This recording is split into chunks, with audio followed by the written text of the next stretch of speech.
i-report ang inyong reklamo sa pulisya. Narito ang mga sumusunod na hakbang. Una, i-report sa desk officer ang insidente upang matukoy kung ito ay isang krimen o hindi. Pangalawa, kapag ang inireport ay isang krimen, agad itong i-endorso ng duty investigator. Ang kanilang complaint o report ay papasok sa Crime Incident Recording System o CIRS.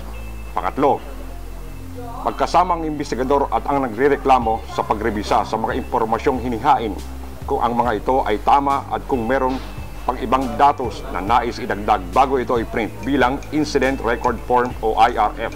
Pang-apat, ang investigador at ang naghain ng reklamo ay parehong lalagda sa IRF. Kalima, bibigyan ng kopya ng IRF ang nagrereklamo para sa hinaharap o oras na kailangan niya ito.